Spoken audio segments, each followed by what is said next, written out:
Good morning विद्यार्थियों। कक्षा 12 में बायोलॉजी में इकोनॉमिक बॉटनी हम पढ़ रहे हैं और देखिए इकोनॉमिक बॉटनी में तो आज हम पढ़ने वाले हैं तेल उत्पादक जो पादप हैं उनके बारे में।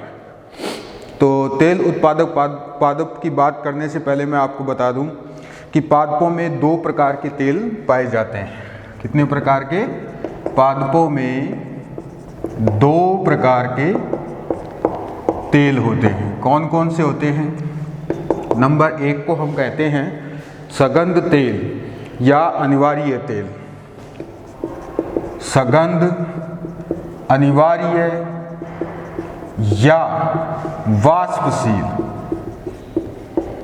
तेल। ठीक है, तो पहले प्रकार में ये आते हैं। अब देखिए सगंध तेल कैसे होते हैं।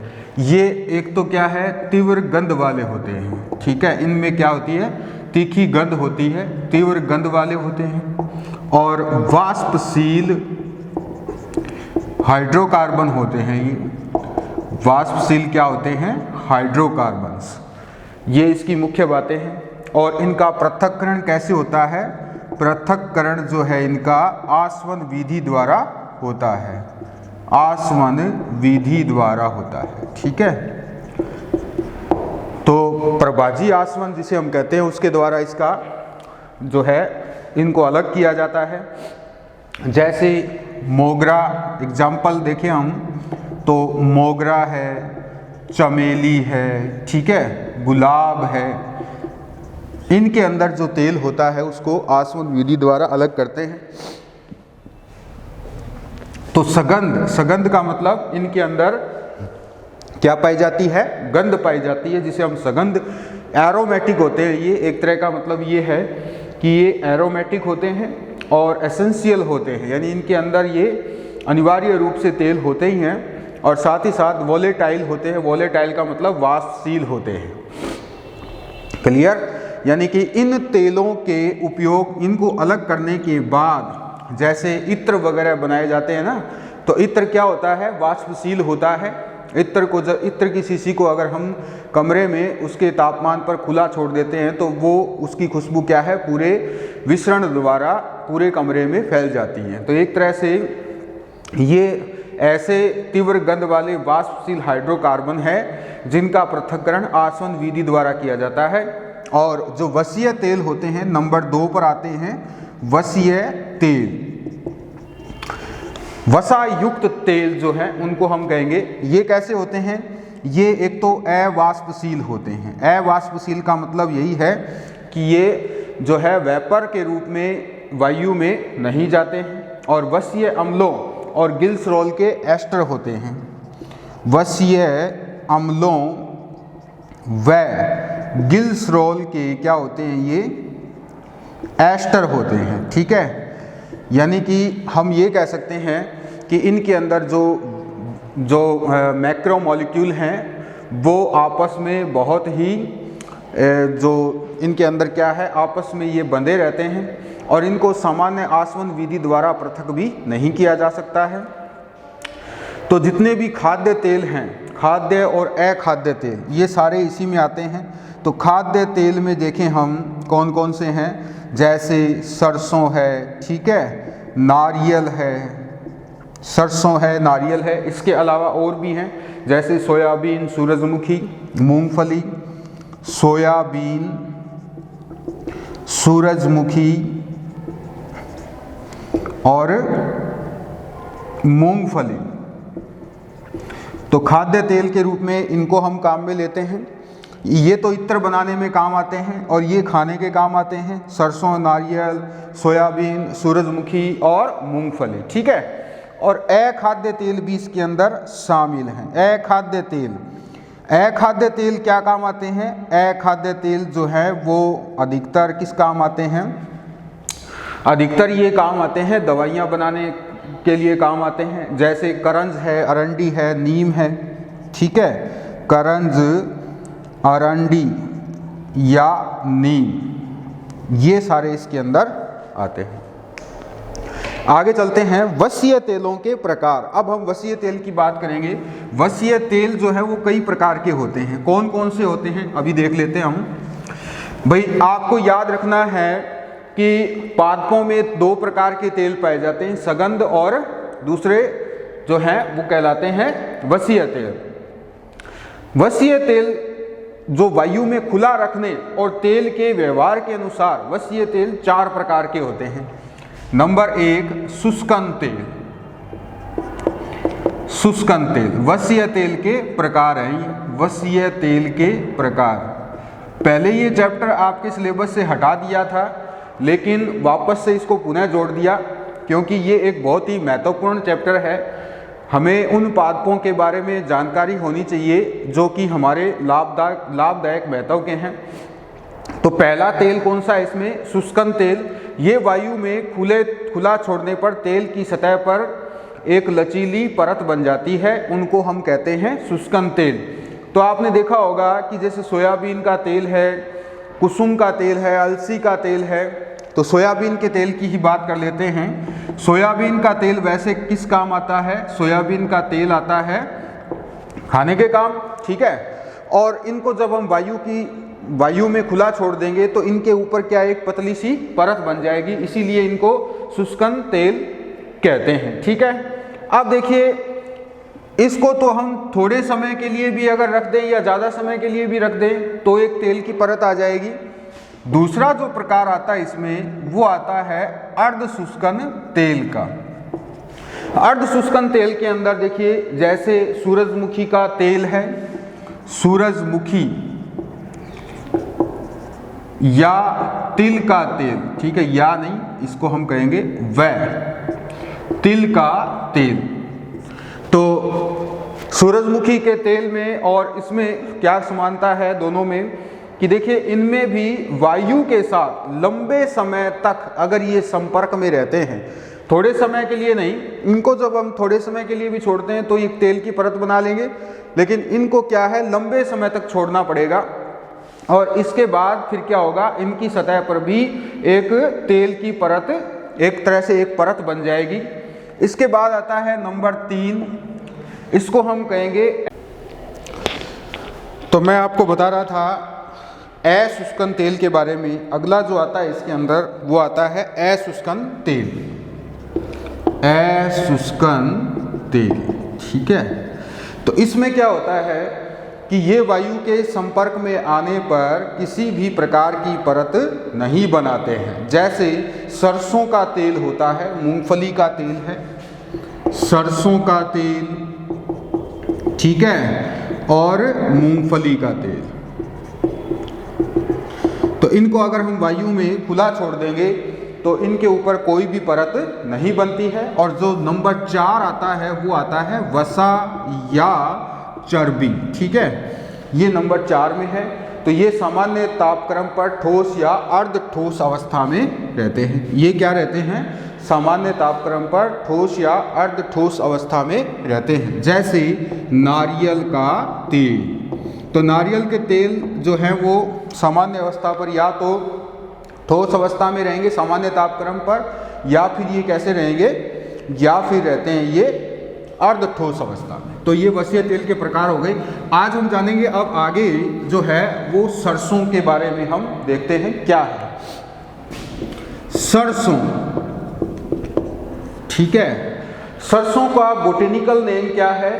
मस्टर्ड इसको हम कहते हैं। वैसे इंग्लिश में क्या कहेंगे इसको? मस्टर्ड कहते हैं। क्या कहेंगे? मस्टर्ड। मस्टर्ड माने होता है सरसों, ठीक है। पहली बात तो ये। इसकी महत्वपूर्ण बातें आपको याद क्या रखनी है एग्जाम के लिए? तो देखिए, सबसे पहले इसका vernacular name. Vernacular name, vernacular name को हम कहते हैं सामान्य नाम। इसका सामान्य नाम होता है इंडियन कोल्जा। इंडियन कोल्जा इसको हम कहते हैं, इंडियन कोल्जा। पीली सरसों इसको कहा जाता है। और इसका बोटेनिकल नेम क्या है? इसका बोटेनिकल नेम जो है, बोटेनिकल नेम यानी कि इसका वनस्पतिक नाम क्या है? तो इसको हम कहते हैं ब्रेसिका नेपस। क्या कहेंगे हम इसको? ब्रेसिका नेपस, ठीक है। और इसका जो पर्याय नाम है, पर्याय देखिए वैरायटी इसके अंदर हम अगर देखें वैरायटी क्या होती है तो ग्लुआका होती है। क्या होती है? ग्लुआका।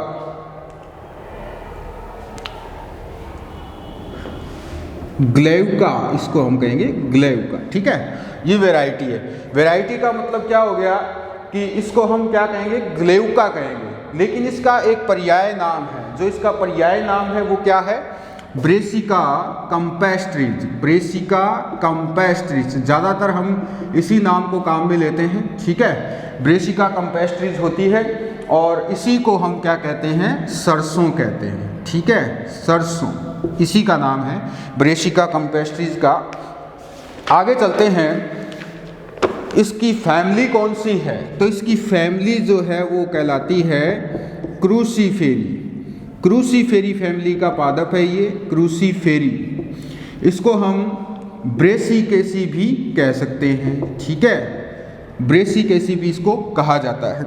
तो इसका वर्नेकुलर नेम हो गया Indian colza, botanical name Brassica napus या ब्रेसिका कैम्पेस्ट्रिज। फैमिली इसकी क्या है? क्रूसीफेरी या ब्रेसिकेसी। अब इसका यूजफुल पार्ट कौन सा है? यूजफुल पार्ट, आर्थिक महत्व के लिए इसका यूजफुल पार्ट कौन सा है, या तेल के लिए इसका उपयोगी पादप भाग कौन सा है? तो बीजों में स्थित बीज पत्र जो है इसका वो वाला भाग है जहां से हमें तेल की प्राप्ति होती है, ठीक है। तो बीजों का बीज पत्र वाला भाग इसका यूजफुल पार्ट है, ठीक है। बीजों के बीज पत्र वाले भाग से हमें किसकी प्राप्ति होती है? तेल की प्राप्ति होती है। तो सरसों की कई जातियां आर्थिक महत्व की हैं, जैसे तोरिया है, काली सरसों, भूरी सरसों, राई, काली राई। राई जो हम घरों में सब्जी वगैरह में तड़का लगाने के लिए जब हम काम में लेते हैं तो वो राई जो है वो इसी में ही आती है। राई, काली राई ये सब क्या होती है? सरसों ही होती है। अब आगे चलते हैं, बात कर लेते हैं इसके उत्पत्ति और उत्पादक देशों के बारे में। उत्पत्ति और उत्पादक देशों के बारे में। किसके बारे में? सरसों के बारे में, ठीक है। तो देखिए मसाले के रूप में काम आता है। सबसे पहली बात तो ये कि सरसों किस रूप में काम आता है? मसाले के रूप में, ठीक है। इसके अलावा तेल के रूप में काम आता है। दूसरी बात ये, अब इसकी उत्पत्ति कहाँ है? उत्पत्ति क्षेत्र, इसका उत्पत्ति क्षेत्र कहाँ है? तो इसका उत्पत्ति क्षेत्र कहाँ है? इसकी उत्पत्ति मानी जाती है एशिया माइनर से, और उसके अलावा हिमालय क्षेत्र और भूमध्य सागरीय क्षेत्र। एशिया माइनर, हिमालय क्षेत्र व भूमध्य सागरीय क्षेत्र। मेडिटेरेनियन क्षेत्र जो है उसको हम कहते हैं भूमध्य सागरीय क्षेत्र। एशिया माइनर में जो ईरान वाला क्षेत्र है, ईरान क्षेत्र, मध्य एशिया, ये आता है। क्लियर? अब उत्पत्ति क्षेत्र आपको यही बताना है, एशिया माइनर, हिमालय क्षेत्र या भूमध्य सागरीय क्षेत्र। इन तीनों स्थानों से ही इसकी उत्पत्ति मानी जाती है। यानी कि सबसे पहले सरसों की उत्पत्ति कहाँ हुई थी? एशिया माइनर या हिमालय क्षेत्र या फिर भूमध्य सागरीय क्षेत्र, यहीं पर हुई। और इसके बाद ये कौन सी फसल है? ये रबी की फसल है। कौन सी फसल है ये? रबी की फसल है। तो रबी की फसल की बुआई हम कब करते हैं? अक्टूबर नवंबर, और कटाई फरवरी मार्च में की जाती है, ठीक है। तो इसकी बुआई कब होती है? अक्टूबर नवंबर में, ठीक है। अक्टूबर नवंबर में इसकी बुआई होती है और कटाई कब होती है? फरवरी से मार्च तक इसकी कटाई होती है, ठीक है। तो देखिए आपको ये सारी बातें इसी तरह से याद रखनी है। रबी की फसल जो अधिकतर है वो उनकी बुआई कब होती है? अक्टूबर, नवंबर, दिसंबर में होती है। और कटाई उनकी कब होती है? जनवरी से लेकर मार्च तक इनकी कटाई होती है, तो वो कहलाती है रबी की फसल। तो रबी की फसल में सरसों भी आती है और सरसों की बुआई और कब होती है? अक्टूबर नवंबर में होती है और इसकी कटाई कब होती है? फरवरी से मार्च तक होती है। ठीक है, जो खेतीहर हैं लोग उनको सबको पता ही है। कुछ ऐसे विद्यार्थी हैं जिनका सीधा संबंध जो है वो कृषि क्षेत्र से जुड़ा हुआ है, तो इस प्रकार से हम बता सकते हैं कि इसकी कटाई कब होती है, इसकी बुआई कब होती है। ठीक है, और अधिकतर कहाँ होती है? अधिकतर इसकी जो खेती है वो बारानी क्षेत्र में होती है। कहाँ होती है? बारानी क्षेत्र में। ठीक है, बारानी क्षेत्र में। बारानी क्षेत्र क्या होता है? असिंचित क्षेत्र जो है वहाँ पर इसकी अधिकतर क्या होती है?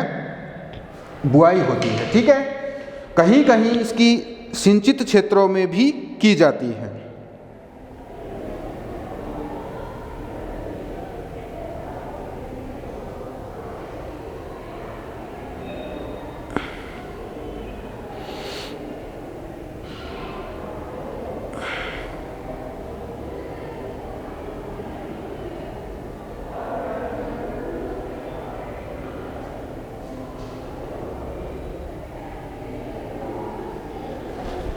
यार